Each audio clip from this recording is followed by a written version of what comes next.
The new details are emerging about the radicalization of the California terror killers. The FBI has revealed that both were radicalized for, quote, some time. And sources tell us here at CNN that they believe the wife had been radicalized at least 2 years ago. We know both spent time practicing shooting at various Southern California gun ranges. An investigator received rifle training. Investigators also keenly focused on her conversion, where it happened, how it happened. Who were the teachers? We do know from investigators that she declared allegiance to the Islamic State on Facebook ahead of the San Bernardino attacks. Let's talk more about her specifically with Asra Nomani. She is a co-founder of the Muslim Reform Movement. She's also the author of the book Standing Alone, An American Woman's Struggle for the Soul of Islam. Thank you very much for joining me. Thank you, Poppy. You spent time in some of these study circles of women's groups in Pakistan, where she did as well, and you strongly believe that that is where the female shooter was radicalized. What did you see? What leads you to that? Well, Poppy, I'm a child of India, and many of my family moved to Pakistan after the creation of the country as a Muslim state.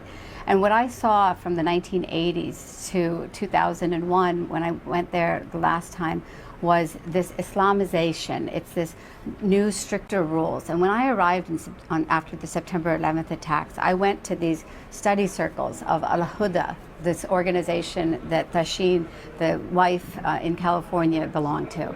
And what I heard and saw there was just so upsetting, Poppy. It was so far from the Islam that my parents had taught me.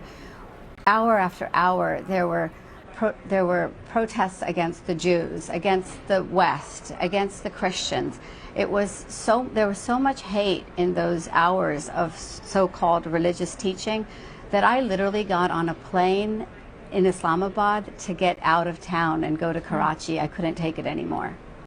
I want to read a statement that we did get from Al-Huda, the school, just to be clear here. They write, Al-Huda International Welfare Foundation is a non-political, non-sectarian, and non-profit organization which does not have any links to any extremist regime. The organization stands to promote peaceful extremism, violence, and acts of terrorism.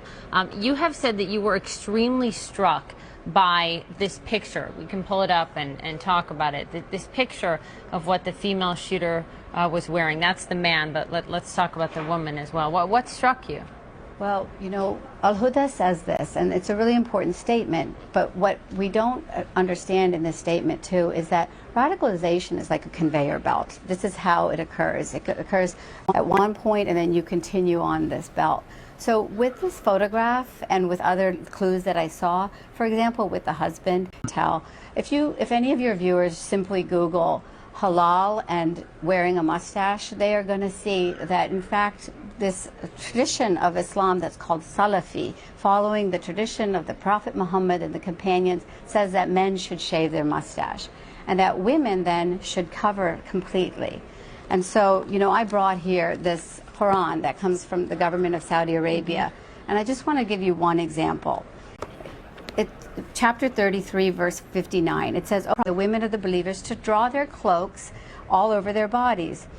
So that's like now, right now, I feel like I am modest. But what the Saudi version says is, draw their cloaks, and in parentheses it says veils, all over their bodies, i.e. screen themselves completely, except the eyes or one eye to see the way. And so this is this tradition of Islam that we have to talk about called Salafism. And I think is for a Muslim woman to look this, covering completely. You see this even strip here. Now this doesn't mean that the women that we see wearing these veils are radical, violent extremists. But what we have to start doing as we really try to burrow down into our understanding about Islamic thought is understand that there is this continuum. And unfortunately, Tashfeen went on that conveyor belt toward violence. I'd like to know a bit about your experience, right, with the Taliban Ladies Auxiliary, your specific experience, because you've even talked about some chapters here in the United States. Oh, yeah. It was really disturbing. I mean, on a very personal level, I'll tell you, Poppy, because my aunties went from India to Pakistan as very modern, moderate women. And then in Pakistan, they started going to these Al-Huda circles. and they invited me along. And that is where they ended up on this conveyor belt, not toward violence, but towards supporting the Taliban and Al-Qaeda at that time. And today, many of those women support the Islamic State.